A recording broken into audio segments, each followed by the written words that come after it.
चलिए अब आपको सीधा सुनवाते हैं सीएम योगी को, जो इस वक्त हरियाणा के दौरे पर है। परिणाम हमारे सामने है, परिणाम हमारे सामने है। आज प्रभु राम फिर से विराजमान हो गए अपने पवित्र जन्मभूमि अयोध्या धाम में। बहनों और भाइयों, एक तरफ अयोध्या धाम में प्रभु राम का विराजमान होना, दूसरा रोम की संस्कृति में पले बढ़े वे लोग, वे बदनसीब जो दुर्भाग्य से अपने को एक्सीडेंटल हिंदू कहते हैं, वे कैसे इसको बर्दाश्त कर पाएंगे। वे कहते हैं कि अयोध्या में जब रामलला का मंदिर का उद्घाटन हो रहा था तो वहां पे नाच गाना चल रहा था। अरे जिंदगी भर तो यही तुम्हारा खानदान करता रहा, इसीलिए तो हिंदुओं का अपमान करना, भारत की सनातन संस्कृति को कोसना और भारत के बाहर जाकर के भारत की परंपरा और भारत के संवैधानिक संस्थाओं को कटघरे में खड़ा करके अपने कृत्यों पर और अपनी योग्यता पर स्वयं प्रश्न चिन्ह कांग्रेसी हमेशा लगाते हैं। बहनों और भाइयों, मैं तो आपसे कहने के लिए एक बात कहने के लिए आया हूं। आखिर अयोध्या में 500 वर्षों की इतनी लंबी लड़ाई लड़ने की आवश्यकता क्यों पड़ी?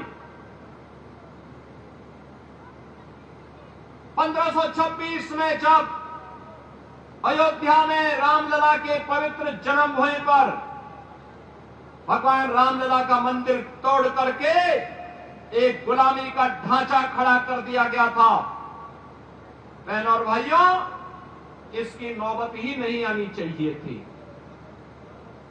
हम मानते हैं मुगलों ने आक्रमण किया, वे नहीं चाहते थे हिंदू धर्म और संस्कृति का नामो निशान रहे। अंग्रेज नहीं चाहते थे, अंग्रेज भी देश के अंदर लड़ाने भिड़ाने का काम करते थे। वे भी आपकी धर्म और संस्कृति पर गौरव की अनुभूति नहीं कर सकते थे। दुर्भाग्य से आजाद भारत में पहली सरकार इन बदनसीबों के हाथों में लगी, जिन्होंने भारत की परंपरा और भारत की संस्कृति को रौंदने के सिवाय भारत को कभी भी गौरव के साथ खड़ा नहीं होने दिया, कभी नहीं खड़ा होने दिया।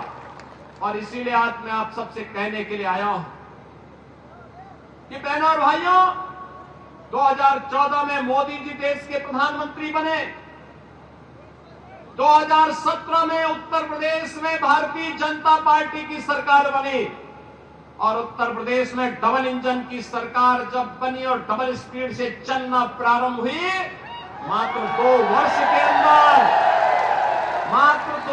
के अंदर 500 वर्षों की समस्या का समाधान हो गया। यह है डबल इंजन सरकार की ताकत। ये डबल इंजन सरकार की ताकत का एहसास आज पूरा भारत कर रहा है। पूरे भारत के अंदर आज इसका एहसास हो रहा है। लेकिन 140 करोड़ भारतवासी गौरवान्वित हैं, खुश हैं, प्रसन्न हैं, लेकिन कांग्रेस को इससे भी पीड़ा है। और मैं तो इस विधानसभा क्षेत्र के वासियों को, खासतौर पर भवानीखेड़ा और इस गांव खड़क को इस बात के लिए अभिनंदन करूंगा कि इन्होंने कांग्रेस का खाता खोलने ही नहीं दिया, कभी नहीं खोलने दिया। क्योंकि यहां के बहादुर लोग जानते हैं कि लोग जब भी कांग्रेस के लोग आएंगे देश के साथ गद्दारी करेंगे। इन्होंने अपने राजनीतिक स्वार्थ के लिए देश का विभाजन किया, देश के अंदर हिंदू मानबिंदुओं के साथ खिलवाड़ किया, तुष्टीकरण की हदों को पार किया, विकास के नाम पर केवल अपने घर को भरते रहे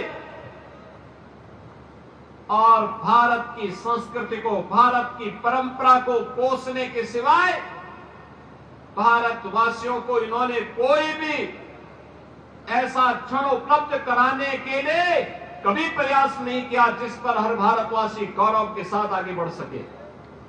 बहनों और भाइयों, आपने 10 वर्ष के अंदर हरियाणा के अंदर देखा होगा, डबल इंजन सरकार के कारण आज यहां पे कनेक्टिविटी बेहतर हुई है, अच्छी सड़कें बन रही हैं, चाहे वहां रोड कनेक्टिविटी हो, एयर कनेक्टिविटी हो, IIT, IIM, AIIMS, one district one medical college के निर्माण का कार्य हो, या फिर विकास के साथ साथ हर घर नल की योजना हो, या फिर गरीब कल्याणकारी योजनाओं का कार्य। अगर इन कांग्रेसियों ने ही विकास का कार्य किया होता, गरीबों का कल्याण किया होता, उनके उत्थान के लिए कोई कार्य किया होता, तो मोदी जी को कोरोना कालखंड से अब तक 80 करोड़ लोगों को फ्री में राशन की सुविधा नहीं देनी होती। 80 करोड़ लोग फ्री में राशन की सुविधा प्राप्त कर रहे हैं। याद करिए, एक तरफ भारत 80 करोड़ लोगों को फ्री में राशन दे रहा है और दूसरी तरफ पाकिस्तान है, भीख का कटोरा लेकर के दुनिया के अंदर भीख मांगने के लिए मजबूर है। अरे तो देश का सौभाग्य है, मोदी जी जैसा प्रधानमंत्री मिल गया। भारत को दुनिया की एक बड़ी ताकत बनाने के लिए उन्होंने जो कदम उठाए हैं, आज भारत के बगैर दुनिया की कोई व्यवस्था आगे नहीं बढ़ सकती, नहीं बढ़ सकती।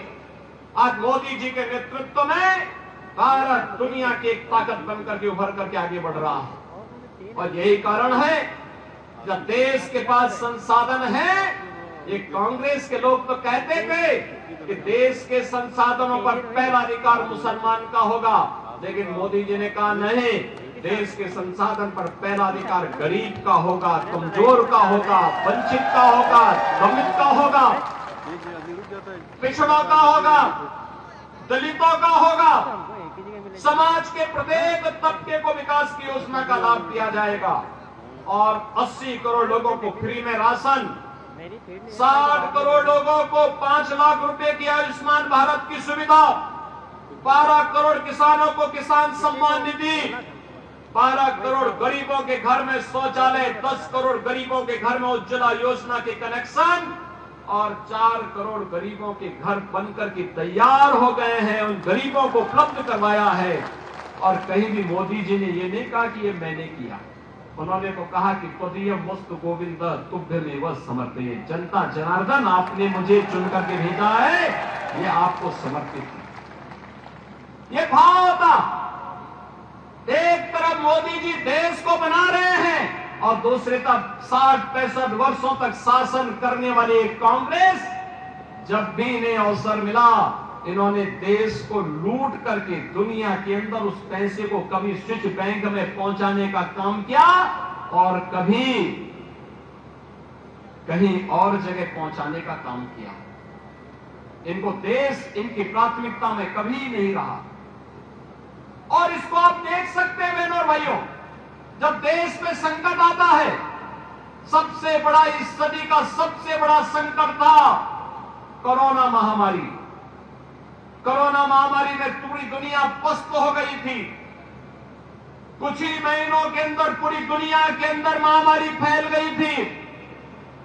और बहनों और भाइयों, कोरोना कालखंड में भारतीय जनता पार्टी का कार्यकर्ता प्रधानमंत्री मोदी जी और श्री जगत प्रकाश नड्डा जी राष्ट्रीय अध्यक्ष जी के आह्वान पर सेवा ही संगठन है संकल्प के साथ कार्य कर रहा था। मोदी जी जगह जगह जाकर के जनता के साथ खड़े होकर के कोरोना से मुक्ति प्रदान करने के लिए उपायों को आगे बढ़ा रहे थे। लेकिन राहुल गांधी कहां थे? कहां थे? थे ही नहीं। सब संकट के समय उन्हें भारत याद नहीं आता है, भारत की 140 करोड़ जनता याद नहीं आती है। संकट के समय तो उन्हें इटली में नानी याद आती है, नानी। वे कभी आपके साथ नहीं खड़े हो सकते। बहन और भाइयों, एक तरफ अयोध्या में राम मंदिर का निर्माण और दूसरी तरफ कश्मीर में धारा 370 को सदैव के लिए दफन कर देना, यह भी तो मोदी जी ने किया। ये 370 का दंश भी तो कांग्रेस ने दिया था। बाबा साहब भीमराव अंबेडकर विरोध करते रहे। उन्होंने कहा था कि धारा 370 संविधान के लिए अच्छा नहीं होगा, देश के लिए अच्छा नहीं होगा, लेकिन रिश्तेदारी निभाने के लिए उस समय कांग्रेस ने धारा 370 संविधान में जोड़ करके कश्मीर को एक अलग स्टेटस दिया। परिणाम क्या था? पूरा देश आतंकवाद की चपेट में आ गया। कांग्रेस ने देश को विकास नहीं दिया, आतंकवाद दिया, उग्रवाद दिया, अराजकता दी, बेईमानी दी, भ्रष्टाचार दिया, अराजकता दी और हिंदुओं के सामने एक ऐसे चौराहे पर खड़े होने की स्थिति पैदा की जहां ये आपस में ही लड़ सके, भिड़ सके। बहनों और भाइयों, आज तो मोदी जी जब सत्ता में है 2014 में, उन्होंने एक ही बात कही। जब उनसे पूछा गया कि आप सत्ता में आके क्या करेंगे, तो मोदी जी ने कहा कि बिना भेदभाव के विकास की योजना को गांव में लेके जाऊंगा, गरीबों तक पहुंचाऊंगा, किसानों तक पहुंचाऊंगा, महिलाओं तक पहुंचाऊंगा, युवाओं तक पहुंचाने का काम करूंगा। और तब उन्होंने नारा दिया था, सबका साथ और सबका विकास। हमने कभी नहीं कहा, हमने तो कहा विकास सबका करेंगे, सुरक्षा सबको देंगे, सबको देंगे। बहनों और भाइयों, इन बदनसीबों के कारण पूछो ना इन लोगों से क्या कर रहे थे। इनके कारण यूपी में हर तीसरे दिन दंगा होता था।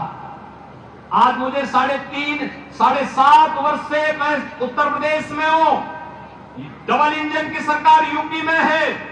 महर्षि वाल्मीकि एक त्रिकालदर्शी ऋषि थे। हम सबको भगवान राम से साक्षात्कार कराने वाला त्रिकालदर्शी ऋषि कोई था, तो त्रेता युग में थे महर्षि वाल्मीकि। और दुनिया के अंदर जितनी भी रामायण बनी है, लिखी गई है, किसी भी भाषा में लिखी गई है, उसका आधार वाल्मीकि रामायण है, वाल्मीकि रामायण। ऐसे पवित्र ऋषि को कोटि कोटि नमन करता हूं और हमारा मन हृदय गदगद हो उठता है जब महर्षि वाल्मीकि के नाम पर हम लोग प्रधानमंत्री मोदी जी ने एयरपोर्ट के नामकरण की घोषणा की। बहनों और भाइयों, मैं आप सबसे यही अपील करूंगा, श्री कपूर वाल्मीकि को भारतीय जनता पार्टी ने अपना प्रत्याशी उतार करके हरियाणा विधानसभा के इस चुनाव में, इस ऐतिहासिक क्षेत्र में, जहां पर 1967 में भारतीय जनसंघ के ठाकुर नसीब सिंह जी विधायक बने थे। अब याद करिए कितना पुराना इतिहास है और उस इतिहास को फिर से दोहराने की आवश्यकता है। आज एक वाल्मीकि समुदाय का एक समर्पित कार्यकर्ता आपकी सेवा के लिए भारतीय जनता पार्टी के द्वारा भेजा जा रहा है। आप सबका मैं आह्वान करूंगा, आप सबका मैं आह्वान करूंगा, 5 अक्टूबर को शारदीय नवरात्रि आने जा रही, 3 अक्टूबर से 3 अक्टूबर से शुरू होगा और 12 अक्टूबर को विजयादशमी होगी।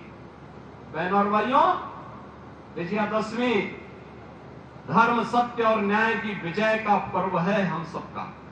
और विजयादशमी के पूर्व भारतीय जनता पार्टी का झंडा, कमल आपके यहां खिलना चाहिए, ये आह्वान करने के लिए मैं आपके बीच आया हूं। श्री कपूर वाल्मीकि को चुनाव जिता करके यहां से भेजेंगे, जाएंगे? माताएं भी बताएं, जाएंगे ना? ये सभी लोग तैयार हैं तो मेरे साथ बोलेंगे, भारत माता की, भारत माता की जय श्री राम, जय जय श्री राम।